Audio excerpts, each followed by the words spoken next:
Amos Police Force's Budgeting Issues Overview. The City Council of Amos faces a dilemma regarding the future of the town's police force.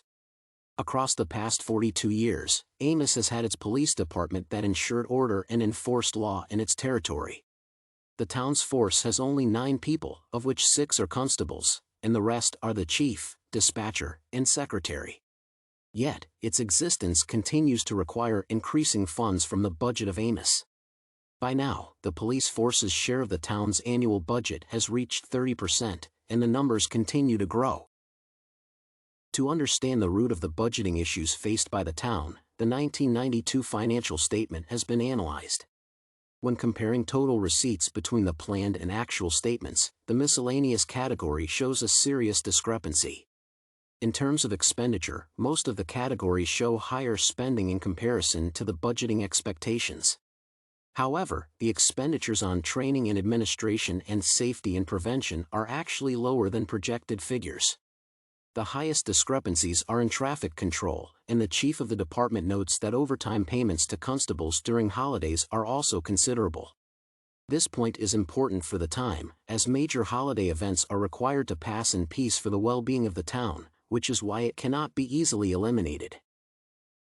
On the other hand, the proposition by the Canadian Regional Police is not expected to provide sufficient benefits for the town in terms of budgeting.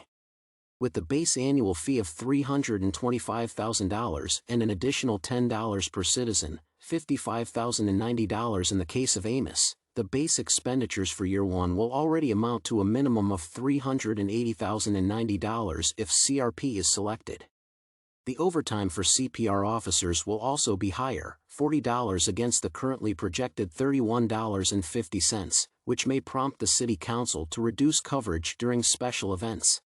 While these numbers are preliminarily in line with the planned 1993 appropriations, the government grant for maintaining a domestic police department will be lost once CPR takes on the duties.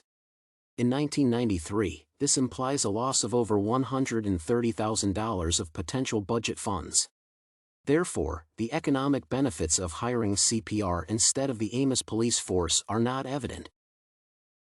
Most importantly, the performance of a law enforcement unit cannot be judged exclusively in financial terms.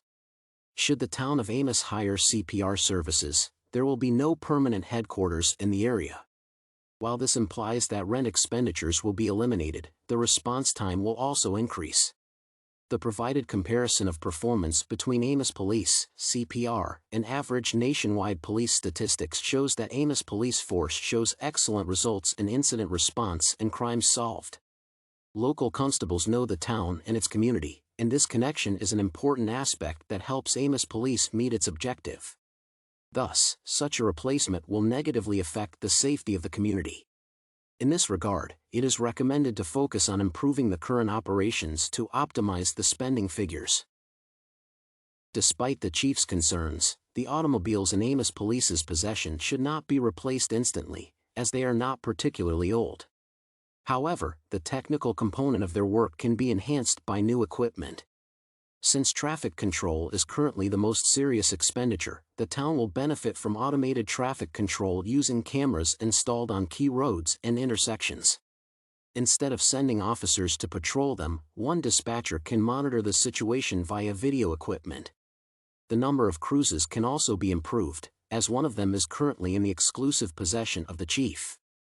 In fact, patrol constables need vehicles more than the chief does, which is why it is suggested to sell one of the cruisers and distribute the rest equally. These will be the first steps toward making incremental adjustments to the Amos Police Force budget.